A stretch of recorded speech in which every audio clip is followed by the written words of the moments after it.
Hello everyone. पिछली video में हमने देखे पहले, दूसरे और तीसरे चैप्टर संसाधन के, और इसमें हम देखेंगे चौथा और पांचवा चैप्टर। तो जो ये बुक के क्वेश्चन कर रहे हैं अपन, और जो क्वेश्चन अपन ने परीक्षा अध्ययन के कर रखे हैं वो करे थे 8 ग्रेड के, तो उसको नहीं छोड़ना है, वो भी करके जाना है, पढ़ के जाना है। बाकी बुक में से भी क्वेश्चन आ रहे हैं, तो इसलिए अपन बुक के क्वेश्चन भी देख रहे हैं, ठीक है। वो भी पढ़ के जाना है जो पहले पढ़ चुके अपन। तो पार्ट 4 उद्योग, ठीक है। और अगर नहीं याद हो तो कैसा समझ के अच्छे से चले जाओ, समझा हुआ भी लिखोगे, नंबर मिलेगा उसका।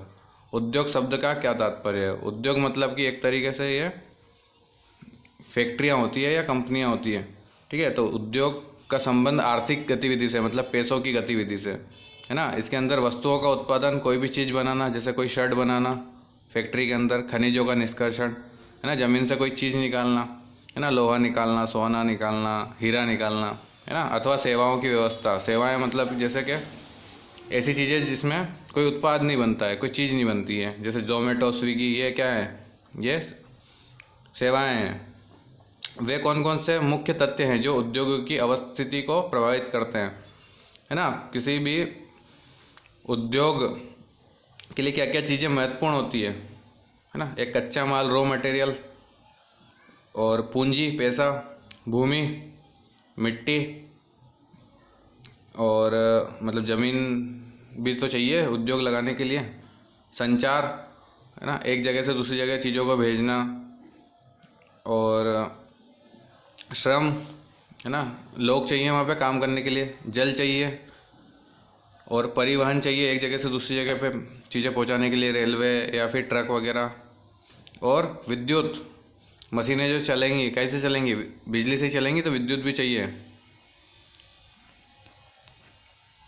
नेक्स्ट क्वेश्चन, कौन सा उद्योग प्रायः आधुनिक उद्योग का मेरुदंड कहा जाता है, मतलब कि बैकबोन कहा जाता है? सबसे मुख्य उद्योग कौन सा है जिसके ऊपर बाकी उद्योग टिके हुए हैं? कौन सा उद्योग है? लोहा इस्पात उद्योग, है ना। जैसे कि इसके अंदर क्या होता है कि कच्चे लोहे को निकाला जाता है ज़मीन में से, और फिर उसका निष्कर्षण करके, है ना, उसका ट्रीटमेंट करके अलग अलग तरीके के लोहे बनाए जाते हैं। जैसे कुछ बेंच बनाने में उपयोग आते हैं, कुछ मशीनें बनाने में, कुछ ऐसे अलग अलग प्रकार के। लोहा इस्पात उद्योग को आधुनिक उद्योग का मेरुदंड कहा जाता है, क्योंकि देश के विकास में इसका महत्वपूर्ण योगदान होता है ना। जो सड़कें बनती हैं, रेलवे लाइन डलती है, उसके अंदर भी लोहा उपयोग में किया जाता है। और जैसे सुई से लेकर विशाल जहाज बनाने तक, इनके लिए जो कच्चा माल है वो कौन से उद्योग से आता है? लोहा इस्पात उद्योग से आता है। तो इसलिए ये जो उद्योग है अन्य उद्योगों की तुलना में क्या है? महत्वपूर्ण है। अब अंतर बताना है, ये आ सकते हैं 5-5 नंबर में, ठीक है। कृषि पे आधारित उद्योग और खनिज पे आधारित उद्योग, जो खेती पे के ऊपर आधारित डिपेंडेंट हैं, और जो खनिज पे जो ज़मीन से चीज़ें निकालते हैं उनके ऊपर डिपेंडेंट है। तो जो उद्योग अपना कच्चा माल वनस्पति या जीव जंतुओं से प्राप्त करते हैं वो क्या कहलाते हैं? कृषि आधारित उद्योग कहलाते हैं। इसी का ले लो खनिज आधारित उद्योग। तो जो उद्योग अपना कच्चा माल खनिजों से प्राप्त करते हैं वो खनिज आधारित उद्योग कहलाएंगे, है ना। इनकी हेडिंग के ऊपर ही पहला पहला पॉइंट बन गया है। अब इनके उदाहरण बता दिए, सूती वस्त्र और चीनी उद्योग। सूती वस्त्र कैसे मिलेगा? कपास से, ये कृषि पे आधारित है। चीनी कैसे मिलेगी? गन्ने से, ये भी कृषि पे आधारित है। अब खनिज उद्योगों के उत्पाद अन्य उद्योगों का पोषण करते हैं। जो खनिज उद्योग होते हैं वो अन्य उद्योग का पोषण, जैसे हमने लोहा इस्पात उद्योग देखा, लोहा इस्पात उद्योग एक खुद में एक उद्योग है। अब वो अलग अलग उद्योगों को क्या करेगा? पोषण करेगा। जैसे कि फिर इस क्या बोलते हैं, लोहे की, फिर लोहे का उपयोग गाड़ियाँ बनाने में किया जाएगा, सरिया बनाने में किया जाएगा। तो इस तरीके से ये दूसरे उद्योगों का पोषण करते हैं।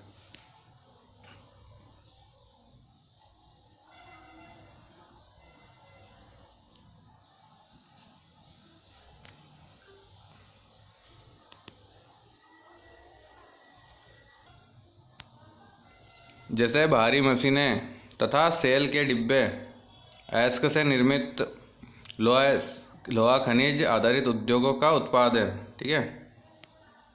और सबसे बड़ी बात, छोड़ के एक भी क्वेश्चन नहीं आना है, भले इसको मन से लिख के आओ, समझा हुआ लिख के आओ, ठीक है, किसी भी तरीके से लिखो, बाकी छोड़ना नहीं एक भी क्वेश्चन, छोड़ने का कोई नंबर भी नहीं मिलेगा, लिखोगे कुछ ना कुछ नंबर मिल सकता है। सार्वजनिक क्षेत्र और संयुक्त क्षेत्र के उद्योग, सार्वजनिक क्षेत्र, इनमें अंतर बताना है। सार्वजनिक क्षेत्र के उद्योग मतलब कि जो सरकार के उद्योग हैं, सभी के उद्योग हैं, और संयुक्त क्षेत्र के उद्योग जो लोग मिल के लगाते हैं। ठीक है, कैसे? जैसे सार्वजनिक उद्योग में जिन उद्योगों का संचालन है ना, जिन उद्योगों को कौन चलाएगा? स्वामित्व सरकार के पास होता है। जिन उद्योगों को सरकार चलाती है उसको सार्वजनिक क्षेत्र के उद्योग कहते हैं। और संयुक्त क्षेत्र के उद्योग, इन उद्योगों का स्वामित्व मतलब कि इन उद्योगों के मालिक एवं संचालन मतलब चलाना राज्य और व्यक्तियों के समूह द्वारा किया जाता है। राज्य मतलब कि कोई भी राज्य हो गया, मध्य प्रदेश, या फिर सरकार हो गई, ये भी करते हैं और व्यक्ति भी करते हैं, मिलजुल के करते हैं, उसको संयुक्त क्षेत्र का उद्योग करते हैं। और जैसे उदाहरण सार्वजनिक का हिंदुस्तान एरोनॉटिक्स लिमिटेड, और इसका संयुक्त क्षेत्र का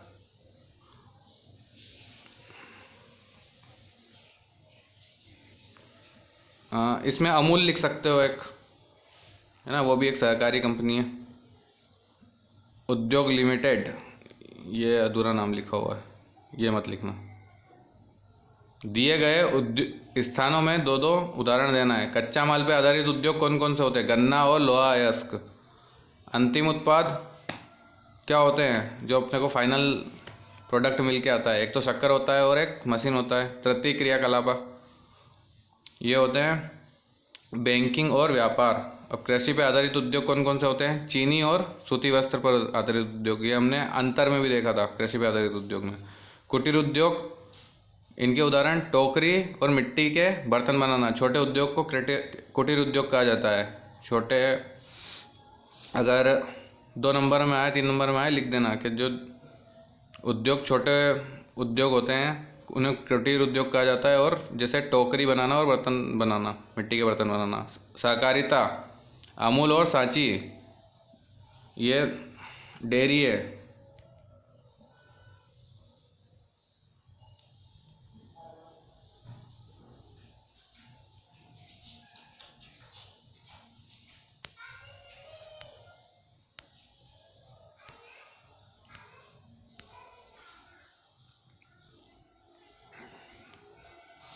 चैप्टर 5 मानव संसाधन। अब लोगों को एक संसाधन क्यों समझा जाता है?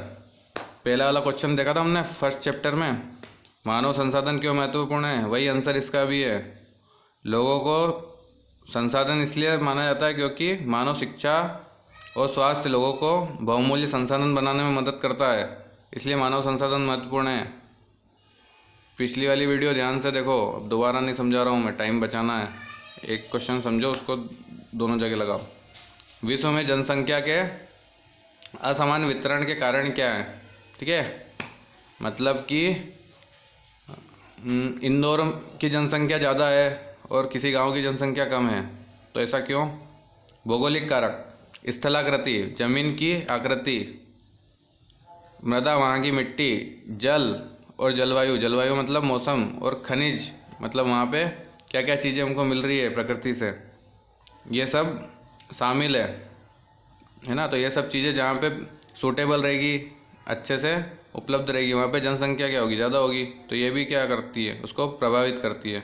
और अगला कारक क्या प्रभावित करता है? सांस्कृतिक कारक होता है।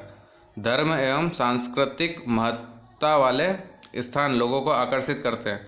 तो जहाँ पे संस्कृति अच्छे से को बढ़ावा दिया जाएगा, या फिर कोई धार्मिक जगह है वो भी लोगों को आकर्षित करेगी। जैसे कि एक उज्जैन है, ये एक अच्छी धार्मिक जगह है, सांस्कृतिक जगह है, तो यहाँ पे भी अच्छी खासी जनसंख्या हमको देखने को मिल जाएगी। सामाजिक कारक, सामाजिक कारक में आता है शिक्षा, स्वास्थ्य और आवास। पढ़ाई हो गई, शिक्षा और स्वास्थ्य, हेल्थ हो गई, है ना, जहाँ पे अच्छा इलाज मिल पाए। आवास हो गया, अच्छे मकान हो गए, ये सब लोगों को आकर्षित करती है। आर्थिक कारक, आर्थिक कारक में होता है क्या? जहाँ पे लोगों को काम मिल जाए। काम नहीं मिलेगा तो फिर कैसे उनका जीवन चलेगा।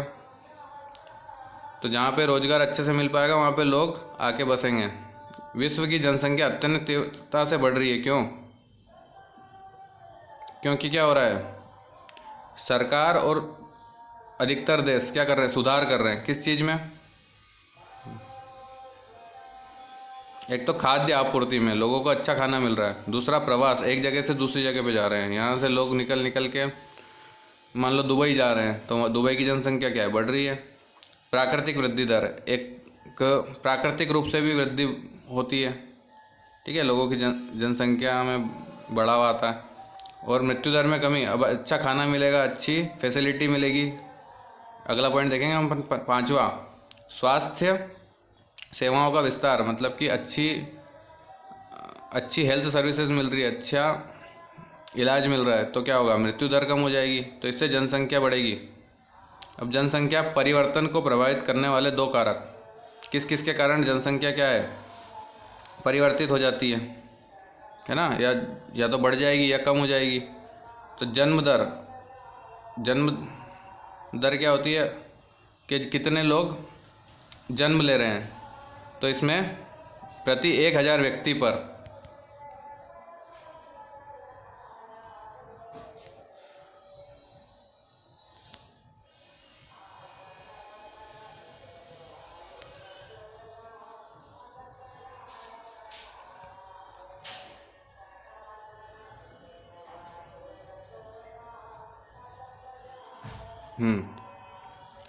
तो 1000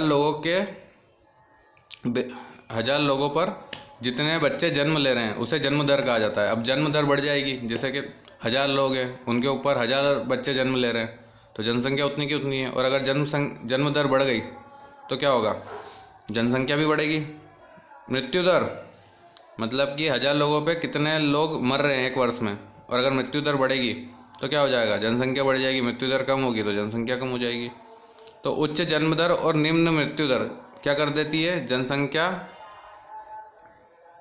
को बढ़ावा दे देती है या जनसंख्या में वृद्धि कर देती है। जनसंख्या संगठन से क्या तात्पर्य है, जनसंख्या संगठन का मतलब होता है कि किसी जगह पे जनसंख्या जो है उसमें कितनी कितनी आयु के कितने कितने लोग हैं, ठीक है, पढ़े लिखे हैं या नहीं हैं, उनकी स्वास्थ्य दशाएं क्या हैं, बीमार हैं या फिर मतलब उनको कुपोषित है, इस तरीके से। तो जनसंख्या संगठन किसी देश की जनसंख्या विन्यास या संरचना है। सीधा सा लिखो कि जो जनसंख्या संगठन होता है किसी भी देश की जनसंख्या की संरचना को बताता है, जिससे हम आसानी से उस देश की जनसंख्या के विभिन्न घटकों का अध्ययन कर सकते हैं। अब कौन कौन से घटक, जैसे नीचे देखते हैं, आयु लिंग आधारित अनुपात, मतलब कि महिला या पुरुष इनका अनुपात क्या है और उनकी आयु क्या है। साक्षरता, कितने लोग पढ़े लिखे हैं। स्वास्थ्य दशाएं, मतलब कि हेल्थ फैसिलिटी मिल रही है कि नहीं मिल रही उनको। व्यवसाय, किन किन कामों में लोग लगे हुए हैं, है ना। और आय व्यय स्तर, कितना कमा रहे हैं और कितना खर्चा कर रहे हैं। जनसंख्या पिरामिड क्या है, तो किसी देश की जनसंख्या को समझने के लिए किस प्रकार यह मदद करता है। तो जनसंख्या पिरामिड क्या होता है, जनसंख्या के सांख्यिकीय प्रतिरूप को प्रदर्शित करने की एक विधि है, ठीक है। इसके द्वारा जनसंख्या को प्रदर्शित किया जाता है।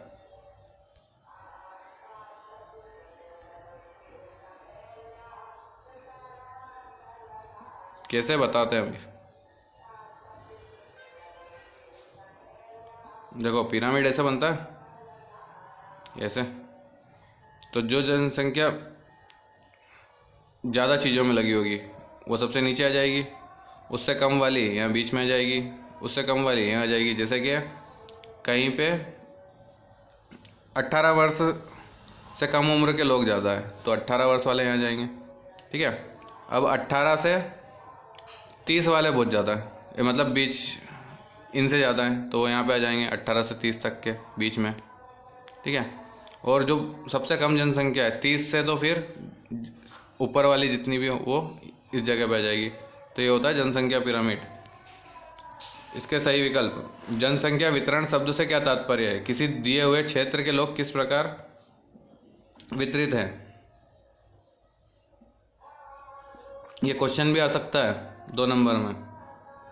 किसी दिए गए क्षेत्र में लोग किस हिसाब से उनका डिस्ट्रीब्यूशन है, किस तरीके से वो बटे हुए हैं, उसी को जनसंख्या वितरण कहा जाता है। वे 3 प्रमुख कारक कौन कौन से हैं जिससे जनसंख्या में परिवर्तन होता है? जन्म, है ना, अगर लोग ज़्यादा जन्म लेंगे तो जनसंख्या बढ़ेगी। मृत्यु, लोग ज़्यादा मरने लग जाएंगे, जनसंख्या कम होने लग जाएगी। प्रवास, एक जगह से दूसरी जगह पे लोग चले जाएंगे, वहाँ की जनसंख्या बढ़ जाएगी, और जहाँ से जा रहे हैं वहाँ की जनसंख्या कम हो जाएगी। 1999 में विश्व की जनसंख्या कितनी हो गई थी? 6 अरब हो गई थी। जनसंख्या पिरामिड क्या है? अभी हाल अपन ने देखा, ठीक है। 2 नंबर में क्वेश्चन आए तो ऐसा लिख देना छोटा सा, जनसंख्या का आयु लिंग, आयु का मतलब होता है उम्र, लिंग का मतलब होता है महिला या पुरुष। तो इनका जो संगठन है ना, इनका जो वो है स्ट्रक्चर है, इसी का क्या होता है? आरेखीय निरूपण, मतलब कि इन्हीं का एक डायग्राम होता है, एक चित्र होता है, यही जनसंख्या पिरामिड कहलाता है। नीचे दिए गए शब्दों का उपयोग करके वाक्यों को पूरा कीजिए। ये फिल इन द ब्लैंक्स एक तरीके से। जब लोग किसी क्षेत्र की ओर आकर्षित होते हैं तब यह घना बसा हुआ बन जाता है। इसे प्रभावित करने वाले कारकों के अंतर्गत कौन कौन से कारक देखे थे हमने? एक तो जलवायु है, तो जलवायु कैसा है? प्राकृतिक संसाधनों की आपूर्ति और उर्वर जमीन आते हैं।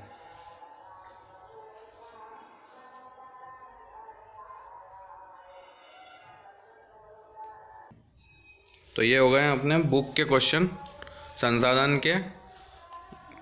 ये अगर याद है अच्छी बात है, इनको नहीं याद हो रहे हैं समझ के चले जाओ, समझा हुआ लिख देना या फिर, ठीक है। और जो अपन ने उसके क्वेश्चन कर रखे काय के परीक्षा अध्ययन के वो भी करके जाना है। वहाँ से भी क्वेश्चन आ रहे हैं, ऐसा नहीं है कि बिल्कुल ही नहीं आ रहे हैं। आधे क्वेश्चन वहाँ से भी आ रहे हैं, आधे क्वेश्चन बुक से भी आ रहे हैं, तो अपने को दोनों के करके चले जाना है। जो याद है उसको अच्छे से पक्का करके जाओ, ठीक है। और जो अपने को याद नहीं है, बुक के क्वेश्चन जो मैं बता रहा हूँ उसको अच्छे से समझ के चले जाओ, समझा हुआ भी लिखोगे, नंबर मिलेगा उसका, ठीक है। All the best.